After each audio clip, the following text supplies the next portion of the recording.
My parents drained my college fund to pay for my sister's dream wedding. You can always take out loans, my father shrugged.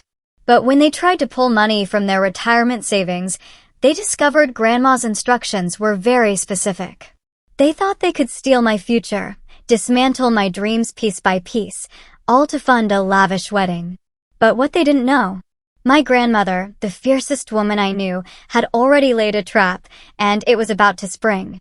For 3 days, that email from the scholarship committee just sat in my inbox, a ticking time bomb I couldn't bring myself to open. I knew exactly what they needed. A simple verification of my college fund. The same fund my grandma Ella had set up the day I was born, a shimmering promise of a future I could reach. The same fund that, as of last Tuesday, simply didn't exist anymore. My name is Sophia, and I was watching my entire future vanish in real time. "Mom," I called out, walking into the kitchen where she was meticulously arranging flower samples. "Can we please talk about the college fund?" She barely even glanced up from her lavender sprigs. "Honey, we've been through this. The wedding is in 2 months, and these arrangements aren't going to pay for themselves." My voice cracked as I pushed back, desperation rising. But that money was for my education. Grandma Ella specifically, "Oh, don't start with that again." Mom cut me off, finally looking at me, her eyes hardening. "Your sister's wedding is a once-in-a-lifetime event.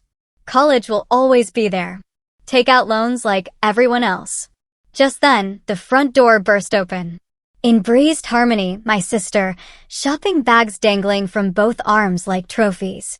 "Mom, you won't believe what I found for the bridesmaids' gifts." I watched, numb, as Mom's entire demeanor utterly transformed. Her face lit up like a Christmas tree, and she practically sprinted to inspect Harmony's latest treasures. I might as well have been invisible. "Show me everything."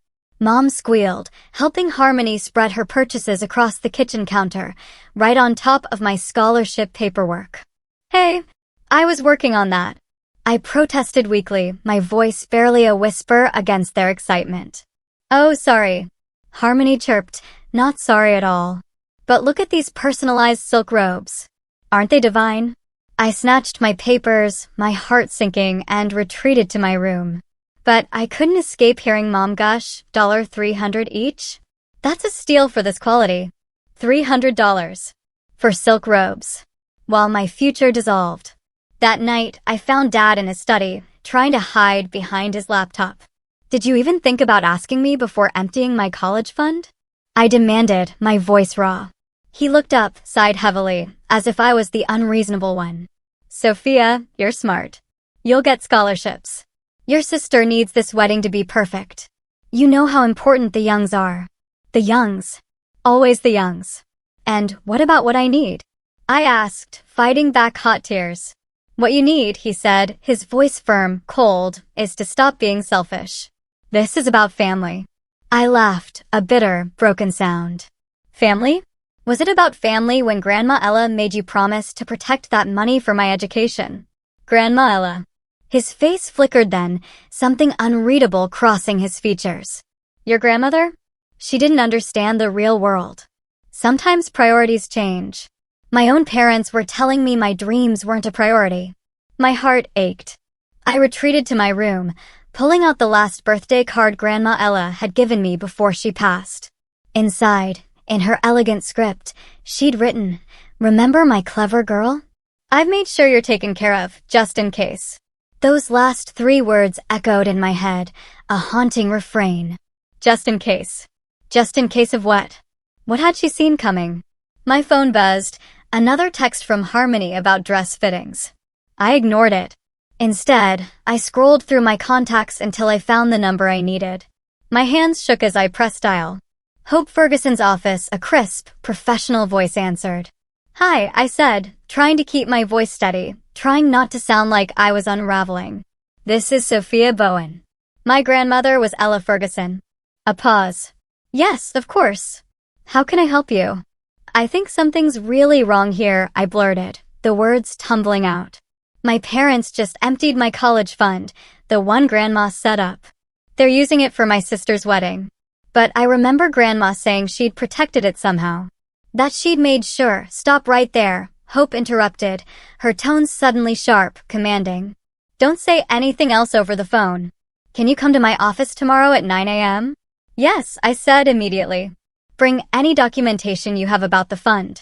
And Sophia, she paused, her voice lowering. Don't tell your parents you're coming to see me. After I hung up, Harmony's giddy laughter floated up from downstairs, followed by Mom's excited chatter about table settings. I closed my eyes, picturing Grandma Ella's knowing smile the last time I saw her. How she'd squeezed my hand and said, "Sometimes justice takes patience, my dear." I didn't understand what she meant then, but I was starting to. The fluorescent lights at Miller's Books buzzed, a dull hum mirroring the exhaustion in my bones. I was restocking the self-help section, my eyes burning from days of relentless effort. 3 job applications and 2 scholarship essays had kept me up until 4 a.m.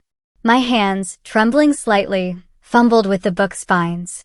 You're putting those on the wrong shelf, Ryan, my coworker, said softly behind me. I jumped, nearly dropping, living your best life on his foot.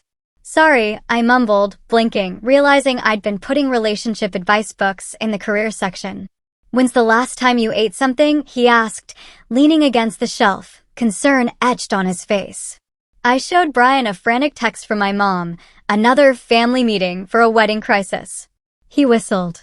Let me guess, more exorbitant demands? I nodded, my voice hollow.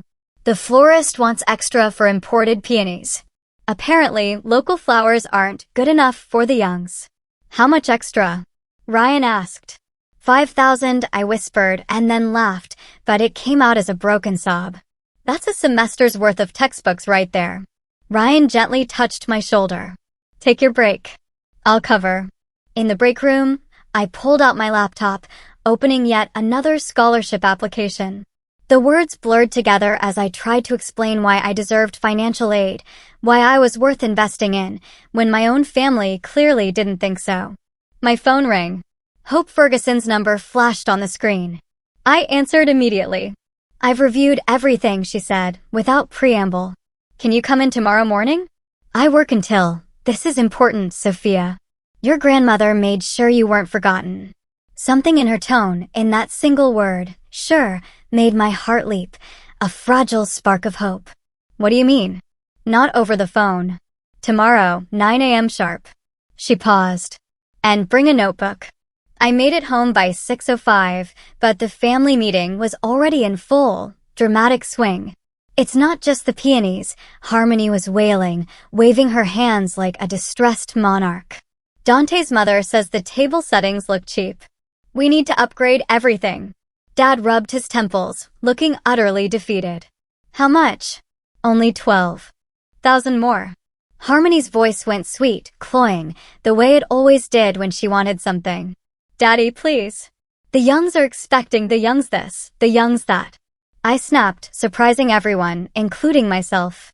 Maybe they should pay for their precious table settings. The room went silent, a stunned hush. Mom's face darkened, her eyes narrowing. Sophia, if you can't be supportive.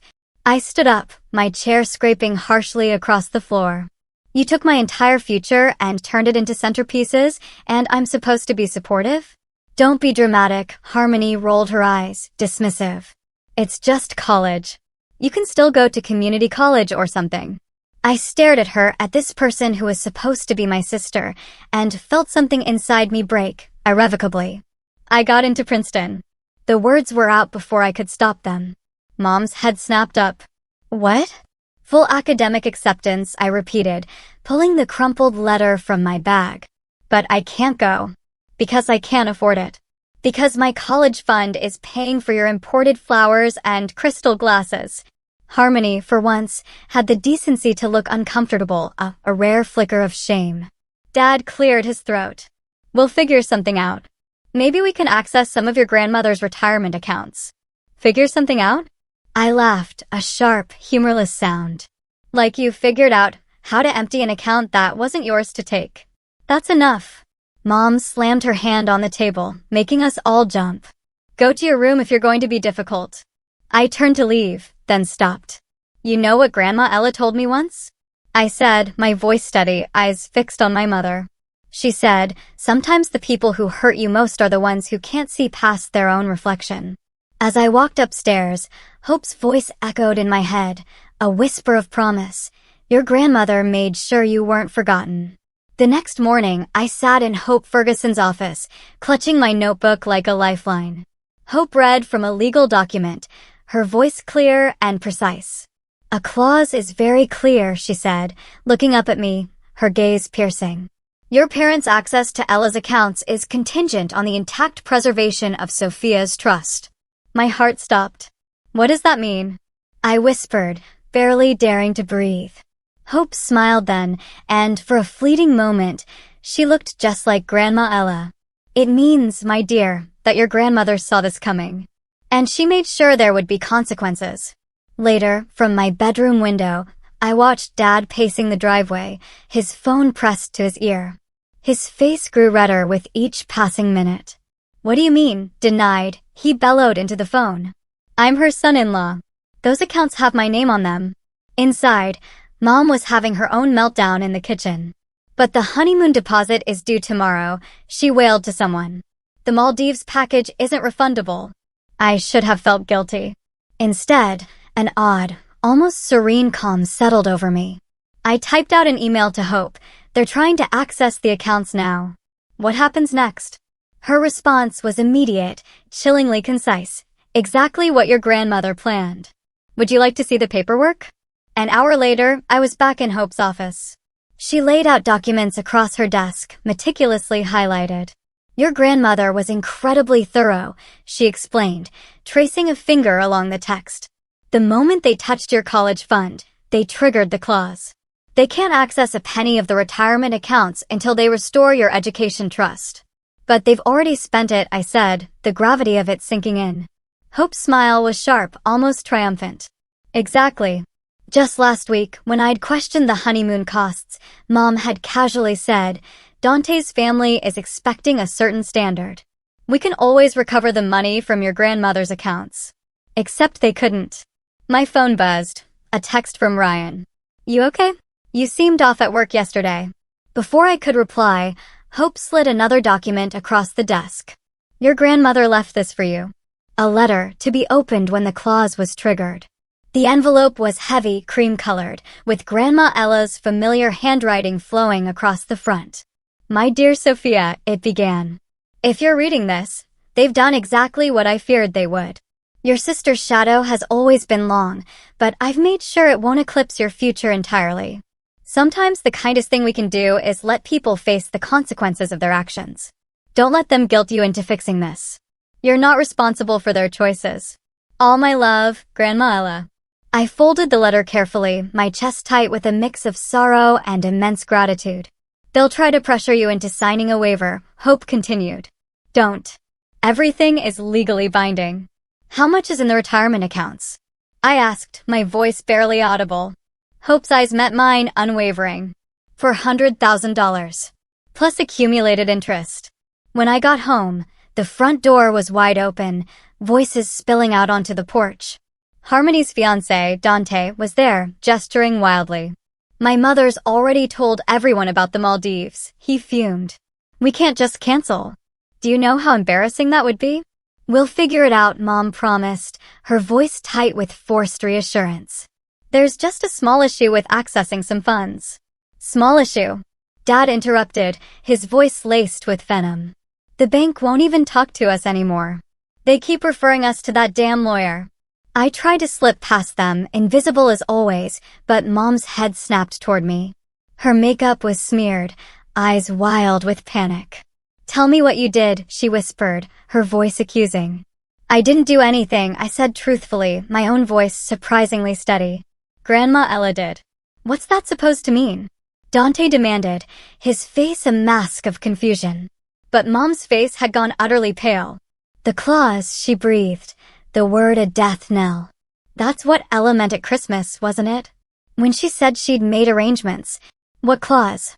Harmony appeared in the doorway, still in her pristine wedding planning clothes, looking bewildered.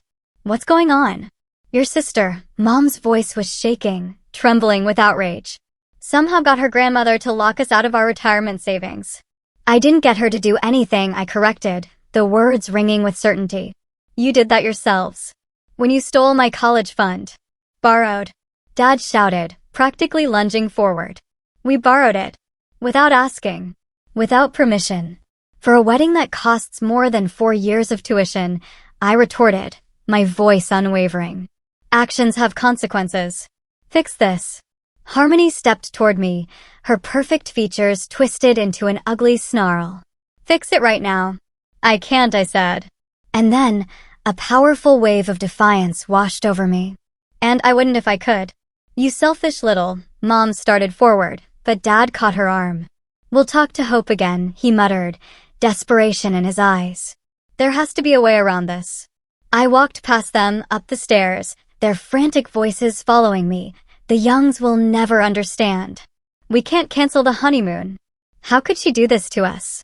In my room, I pulled out my phone and finally replied to Ryan. No, I'm not okay, but I think I will be. Then I opened my laptop and started another scholarship application.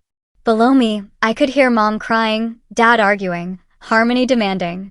But for the first time in years, their drama felt distant. Like a storm raging outside a window, and I was watching from somewhere safe and dry. My phone lit up with a text from Hope. Your grandmother would be proud.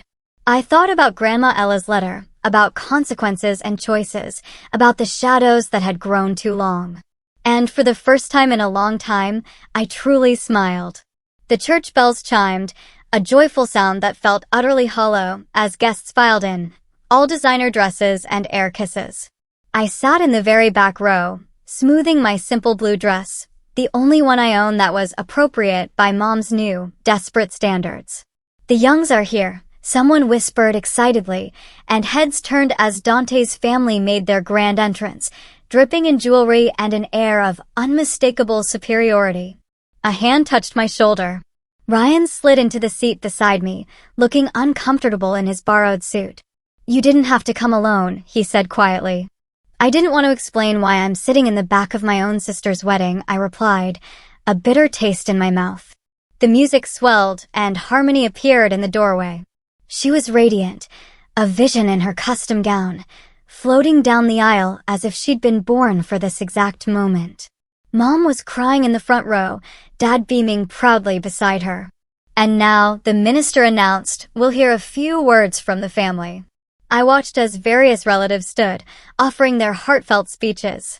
Mom's voice shook with emotion as she talked about her beautiful firstborn. Dad cleared his throat repeatedly during his toast about his little princess. No one asked me to speak. Would you like to say something? Ryan whispered. I shook my head. What could I say? Congratulations on the wedding that cost me my future? Best wishes on your marriage, funded by theft? The reception was in full swing when Dad's phone rang. He stepped away from the head table, his face darkening with every word he heard. Even across the crowded room, I could see his hands shaking as he ended the call. Turner, Mom asked, touching his arm, her eyes wide with apprehension. What's wrong? The bank, he said hoarsely. They've denied our appeal. The retirement accounts are still frozen. Mom's perfectly made-up face crumpled. But the catering bill is due now. Not here, Dad hissed, glancing nervously at the nearby tables. Their whispered argument, however, carried across the dance floor. We're maxed out on every card. The house payment is due next week. What about the loan? Already denied. I sipped my water, watching Harmony and Dante twirl on the dance floor, completely oblivious to the financial hurricane brewing around them. You could tell her, Ryan suggested softly. Tell her what? That while she's dancing at her dream wedding, our parents are facing bankruptcy? That her perfect day came at the cost of my education and their retirement. I set my glass down with a clink. She wouldn't believe me anyway. Later that night, as the party wound down, Mom cornered me by the bathrooms. Her eyes were glassy, either from champagne or tears or both. This is all your fault, she slurred, her voice thick with accusation. Your grandmother poisoned you against us. No, I stepped back, my voice firm. You did that all on your own. We gave you everything, she cried. You gave Harmony everything, I corrected, a lifetime of hurt in my voice. You gave me whatever was left over. That's not true. But her voice wavered, uncertain. Really? Name one thing that was just for me. One time you chose me first. She opened her mouth, then closed it. Exactly. I turned to leave. Where are you going? Home. My shift starts at 8 tomorrow. It's your sister's wedding. And I've been here, I said, looking her dead in the eye. In the back. Invisible. Just like always. I found Ryan waiting by his car, a silent guardian. I looked back at the venue, at the twinkling lights and flowing champagne, the dream wedding that had become my nightmare. You know what's funny? I mused as we pulled away. They keep saying Grandma turned me against them. But she didn't. She just gave me the power to stop letting them hurt me. Are you okay? Ryan asked gently. I thought about the scholarship applications waiting on my desk, about the part-time job I'd picked up at the library, about the future I was rebuilding, piece by painstaking piece. I will be. My phone buzzed. A text from Harmony. Where did you go? Mom's crying in the bathroom. I turned off my phone. When we got home, the house was dark and eerily quiet. I kicked off my shoes and headed upstairs, but stopped dead at the sight of something on my bed. It was my baby album, the one Mom kept tucked away in her closet. A note was stuck to the cover, scrawled in Mom's frantic hand. Your grandmother poisoned us against you. I opened it. Every single photo had been removed, except one. Me, at my high school graduation, standing alone. In the background, my family clustered around Harmony, a smiling, celebratory huddle. The message was clear. This was war. But as I tucked the album away, a realization dawned. They thought Grandma Ella had given me a weapon. What she'd really given me was armor. Protection against the guilt, against the manipulation that had controlled me for so long.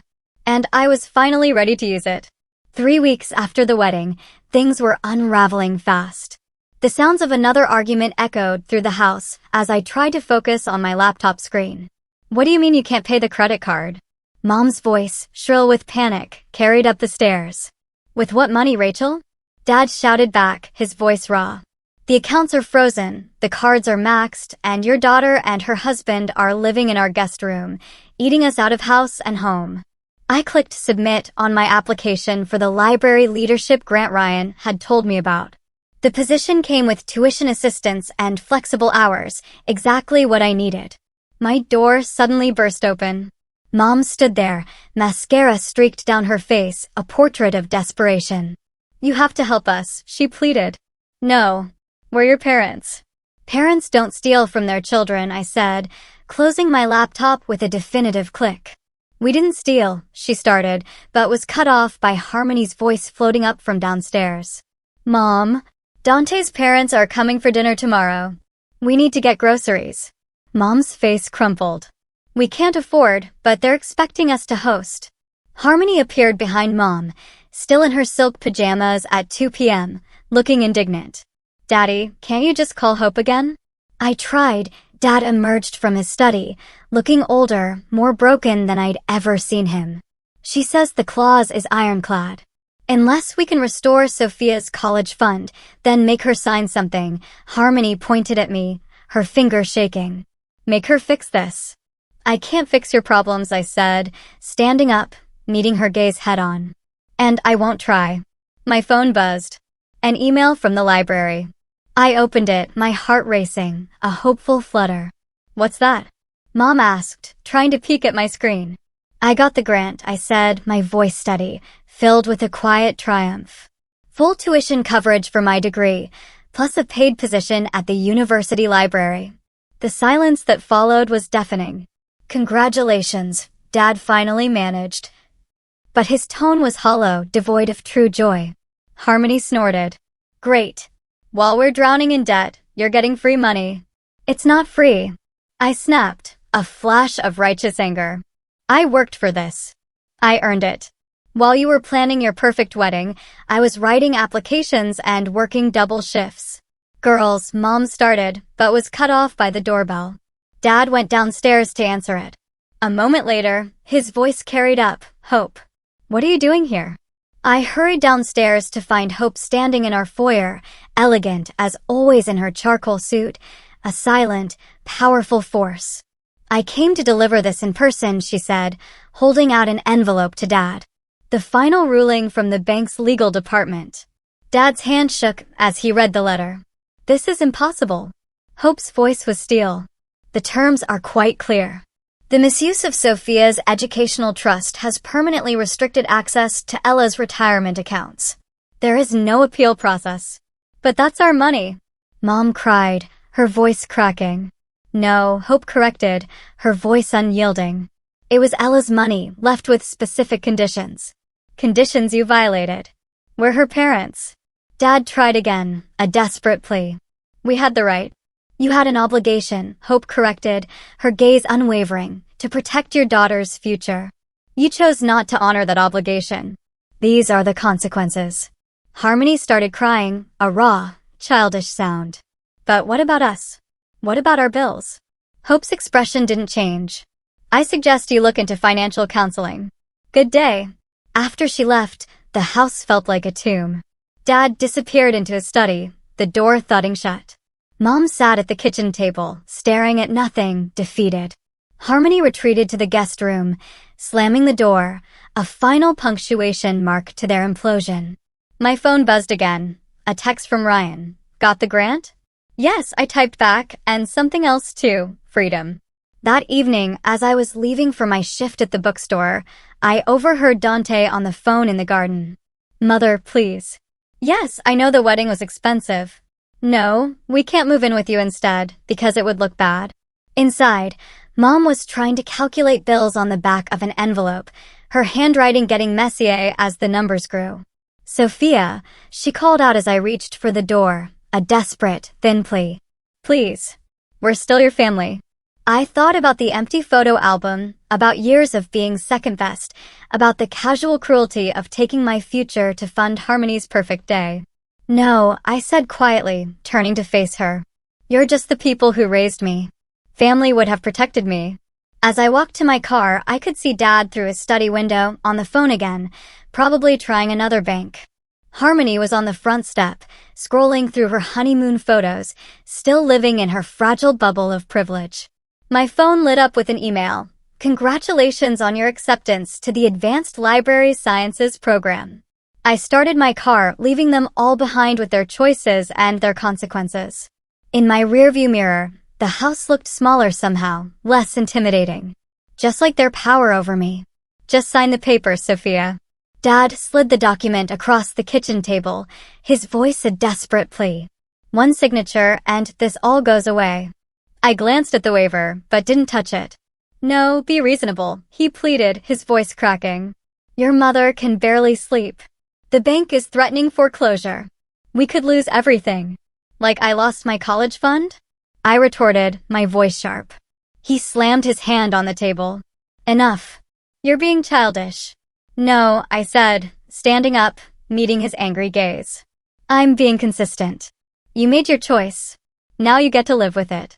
Mom appeared in the doorway, clutching her coffee mug like a lifeline, her eyes red-rimmed. Please, sweetie. We're desperate. I remember being desperate, too, I told her, my voice cold with years of banked pain. When I begged you not to take my money. When I showed you my acceptance letter. When I tried to explain what Princeton meant to me. Did you listen? Just then, the front door burst open and Harmony stormed in, her face contorted in fury. The country club canceled our membership. Do you know how humiliating that was? Dante's mother was there. We can't afford the dues anymore, Dad muttered, defeated. This is all your fault. Harmony whirled on me, her eyes blazing. Just sign the stupid waiver. Or what? I asked, a challenge in my tone. You'll take something else from me? Her face twisted into a sneer. Grandma Ella would be ashamed of you. The laugh that escaped me was bitter, laced with contempt. Really? Because she's the one who set this up. She saw exactly who you all were and made sure you couldn't hurt me forever. We never hurt you. Mom cried, a fresh wave of tears. Tell me something. I pulled out my phone, a weapon of truth. Remember this email? The one where I told you I got into Princeton? Want to know what you replied? I read aloud, my voice flat, devoid of emotion. That's nice, honey.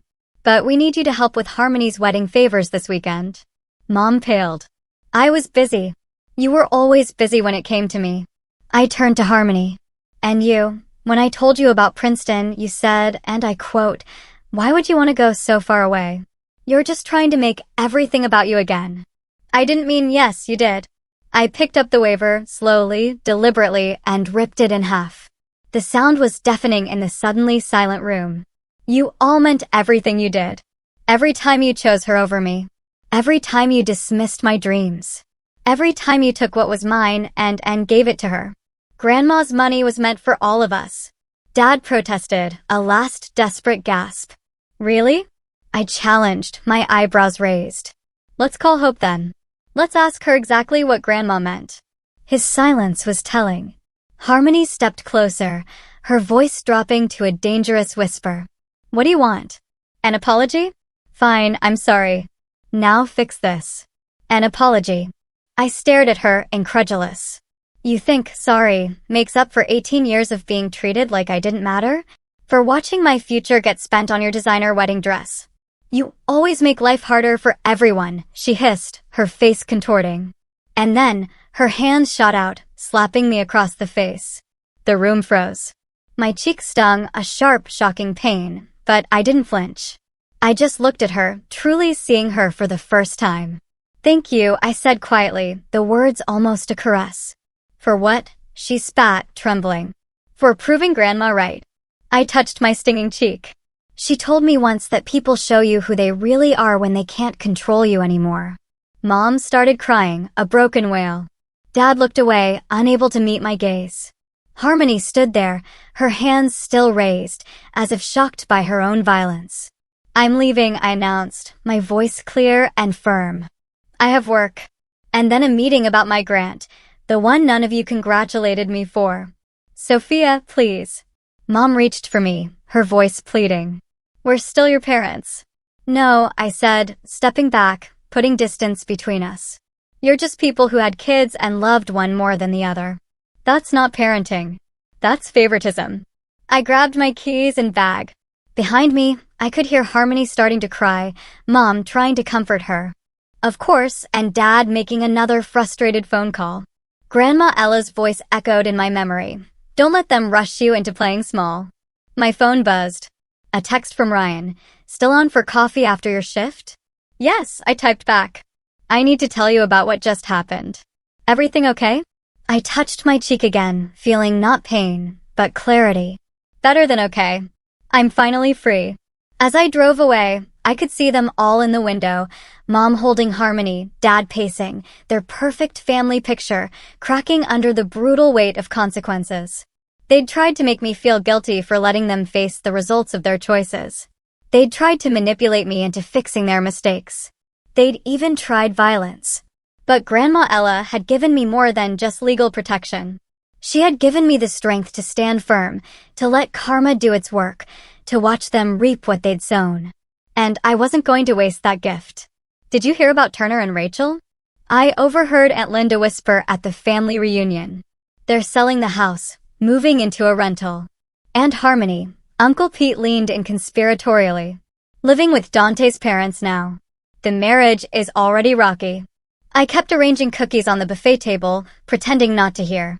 3 months had passed since the slap, since I'd walked away from their manipulation. Sophia. Aunt Linda noticed me. We were just, how are you, dear? Great, actually, I smiled, genuinely. The library program is going well. I start graduate courses next month on scholarship. Unlike some people, Uncle Pete added pointedly, you earned your way. The family had clearly split into camps, those who admired my stand against injustice, and those who thought I'd destroyed the family.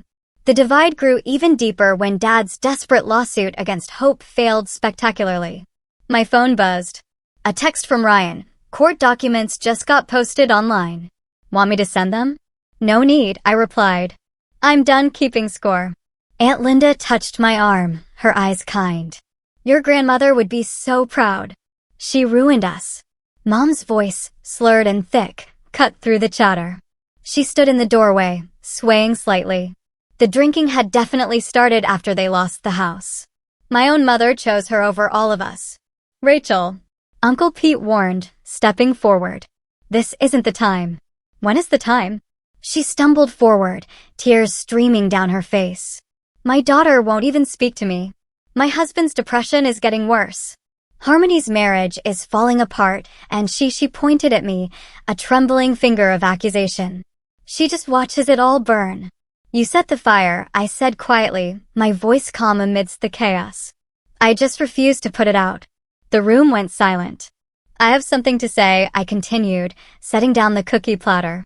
I actually wrote it all down and sent it to Harmony this morning. I pulled out my phone and read, Dear Harmony, you got the fairy tale. The perfect wedding, the designer dress, the exotic honeymoon. You got everything you wanted, including my future. But here's what you didn't get: peace, respect, self-sufficiency. You never learned to stand on your own because they were always holding you up. Now they can't anymore and you're falling. I'm not writing to gloat. I'm writing because you should know this isn't revenge. This is consequences. This is what happens when you build your happiness on someone else's pain. You got the fairy tale. I got the truth. Sophia. Mom lunged for my phone, but Uncle Pete caught her arm. Rachel, enough. How dare you, she hissed at me, struggling against his grip. After everything we did for you. Everything you did for me? I laughed, a sharp, bitter sound. Let's list it. You took my college fund. You dismissed my achievements. You enabled Harmony's entitlement.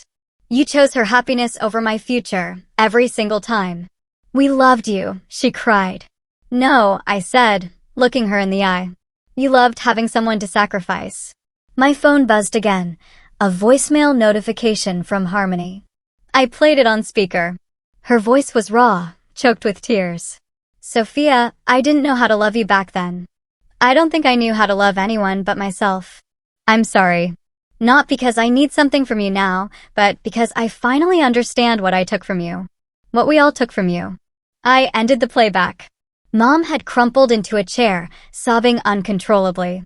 Aunt Linda was comforting her, while Uncle Pete looked on with a grim disapproval. I have to go, I announced, feeling a strange lightness.